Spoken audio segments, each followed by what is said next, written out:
जय हिंद। त्रिकोणमिति में आप सभी का स्वागत है और आज सूरज सर से यह जानेंगे कि त्रिकोणमिति सूत्र याद करने के लिए सबसे आसान तरीका क्या होनी चाहिए। तो आइए जानते हैं सूरज सर से। अभी हम लोग त्रिकोणमिति अनुपात के सूत्र को याद करने के लिए एक ट्रिक बताते हैं आपको। अभी हमने बताया कि अनुपात कितने होते हैं, 6 होते हैं। तो सबसे पहले 6 बॉक्स बना लेंगे। मान लीजिए लाला नाम का एक आदमी है जिसका टाइटल केके है, तो है लाला केके। इसी को पलट दीजिए तो केके अलाल। ये हो गया आपका साइन, ये हो गया आपका कॉस, ये हो गया आपका टैन, ये हो गया आपका कॉट, ये हो गया आपका सेक और ये हो गया आपका कॉस। अब देखिए एल का मतलब यहां पर हो गया लंब। एल का मतलब समझ लीजिएगा लंब है, जिसको अंग्रेजी में परपेंडिकुलर कहते हैं, जिसे पी से सूचित किया जाता है। के का मतलब कर्ण, जिसको अंग्रेजी में हाइपोटेनस कहते हैं, जिसे एच से सूचित किया है। और ए का मतलब आधार, जिसको अंग्रेजी में बेस कहते हैं, जिसको बी से सूचित किया जाता है। त्रिकोणमिति जो होती है प्रायः समकोण त्रिभुज पर आधारित होती है। समकोण त्रिभुज में एक पाइथागोरस नामक गणितज्ञ थे जिन्होंने बताया कर्ण स्क्वायर जो होते हैं लंब स्क्वायर प्लस आधार स्क्वायर के बराबर होते हैं। ये पाइथागोरस प्रमेय, जिसे बौधायन प्रमेय भी कहा जाता है।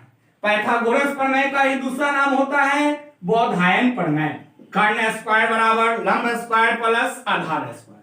तो याद रखिएगा त्रिकोणमिति जो होती है वो आपका समकोण त्रिभुज पर आधारित होती है। और दूसरा पॉइंट याद रखना है, त्रिकोणमिति अनुपात के साथ जो कोण लगा रहता है उस कोण के सामने की भुजा लंब होती है। त्रिकोणमिति अनुपात के साथ जो कोण लगा रहता है, जैसे मान लीजिए ये आपका समकोण त्रिभुज है, ये आपका एंगल बी है, ये ए है और ये सी है। एक ट्रायंगल खींचे हैं जो समकोण त्रिभुज है ना, ए बी सी, जिसमें बी जो है समकोण है। मान लीजिए बोल देगा साइन ए निकालने के लिए, ये और बोल देगा साइन सी निकालने के लिए। तो यहां देखिए साइन ए फॉर्मूला एल बटे के, एल बोले तो लंब जिसको पी से सूचित किया गया है, और के बोले तो कर्ण जिसको एच से सूचित किया गया है, मतलब पी वाई एच। अब देखना है आपको, हमने अभी बताया अनुपात के साथ, त्रिकोणमिति अनुपात के साथ जो कोण लगा रहता है, इस कोण का क्या नाम है, ए। तो ये देखिए एक ट्रायंगल में ए खोजिए, ये है। इस ए के सामने की भुजा क्या है, बीसी। तो यही हमारा लंब हो गया, तो परपेंडिकुलर यहां पर कौन हो जाएगा, बीसी। और हाइपोटेनस जो है, कर्ण जो है आपका एकदम फिक्स होता है, जो आप एसी है ना। 90 डिग्री के सामने वाली भुजा कर्ण कहलाती है। कर्ण हमेशा स्थिर होती है, लेकिन लंब और आधार जो होती है आपस में चेंज होते रहती है। वो डिपेंड करता है अनुपात पर, अनुपात के साथ जो कोण लगा रहता है उस पर डिपेंड करता है। जैसे यहां देखिए साइन सी, इसका ही फॉर्मूला पी वाई एच ही होगा, लेकिन साइन के बगल में लगा है सी, तो सी एंगल को पकड़िए, ये सी एंगल है। ये सी एंगल के सामने की भुजा कौन है, ए बी। तब परपेंडिकुलर मेरा क्या हो गया, ए बी। और हाइपोटेनस मेरा जो है फिक्स होता है। तो यहां देखिए साइन ए का मान आ गया बीसी बटे एसी, और साइन सी का मान आ गया ए बी बटे एसी। यहां से पता चलता है कि लंब और आधार जो होते हैं आपस में चेंज होते रहते हैं, लेकिन कर्ण जो है आपका फिक्स भुजा होते। मान लीजिए tan ए का मान कैसे निकलेगा, तो यहां देखिए tan का l बटे ए। एल बोले तो लंब जिसको P से सूचित किया गया है, और ए बोले तो आधार जिसे B से सूचित किया गया है, पी वाई बी। अब देखना है ए, तो पहले देखिए अनुपात के साथ कौन सा एंगल लगा है, एंगल का क्या नाम है, अनुपात के साथ लगा है ए। तो इस ट्रायंगल में ए को पकड़िए, ए या है, ए के ठीक सामने की भुजा कौन है, अपोजिट साइड बीसी है, अर्थात ये परपेंडिकुलर का काम करेगा। तो ये आपका हो गया परपेंडिकुलर। और जब ये परपेंडिकुलर हुआ, ये लंब हुआ, तो ये ऑटोमेटिक है कि ये आधार चला जाएगा, तो ए भी क्या हो जाएगा, बेस यहां पर काम करेगा। मान लीजिए इसी तरह tan c निकालना रहे तो p बाई बी ही होगा, लेकिन यहां देखिए tan के साथ लगा है c, तो c के सामने की जो भुजा है वो हो जाएगा परपेंडिकुलर, अर्थात लंब जो है आपका ए बी। जब ये लंब हो गया तो ऑटोमेटिक है कि ये आधार चला जाएगा, तो ए बी बटे बी सी।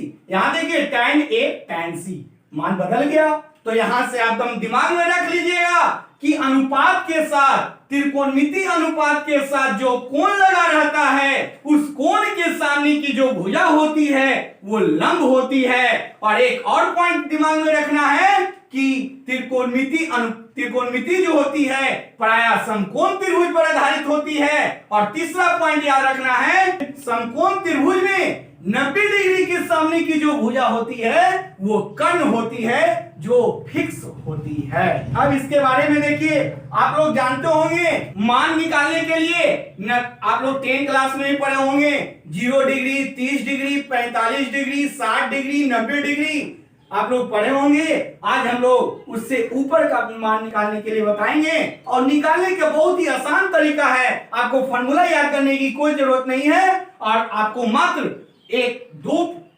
आपको दो पॉइंट याद रखना है। पहला एंगल का नियम, बहुत ही आसानी से हंसते खेलते हम लोग सीख लेंगे। एंगल का नियम में आपको कुछ नहीं 9 का पहाड़ा याद रखना है। वो 9 का पहाड़ा आप जानते होंगे, 9, 18, 27, 36, 45, 54, 63, 72, 81, 90। यदि इसमें 0 बैठा देंगे तो ये 90 का पहाड़ा हो जाएगा। किसका पहाड़ा हो जाएगा? 90 का पहाड़ा हो जाएगा। अब यहां से आपको कुछ नहीं करना, एक में चेंज कर देना और एक में नो चेंज कर देना। मान ये 90 पर हो गया चेंज, तो ये हो गया अभी नो चेंज, फिर लिख देना चेंज, मतलब इस तरह से change no change, change no change, मतलब एक चेंज हुआ तो एक नो चेंज हुआ। फिर यहां पर क्या हो गया, इसको शॉर्ट में लिखते हैं चेंज, ये हो गया नो चेंज, एनसी लिख देते हैं, ये चेंज, ये no change, change no change, इस तरह से आपका जारी रहेगा। ये एंगल का नियम हुआ। ये चेंज का मतलब होता क्या है, तो आप जान लीजिए। चेंज का मतलब होता है साइन जो है कॉस में चेंज होगा। साइन क्या में चेंज होगा? कॉस में। देखिए अभी हम लोग चेंज के बारे में जान रहे थे। ये चेंज का मतलब क्या होता है, तो चेंज का मतलब होता है साइन जो है कॉस में चेंज हुआ और कॉस जो है साइन में चेंज हो गया, ये इंटरचेंज का चिन्ह होता है। उसी तरह टैन जो है कॉट में चेंज हुआ और कॉट जो है टैन में चेंज हुआ।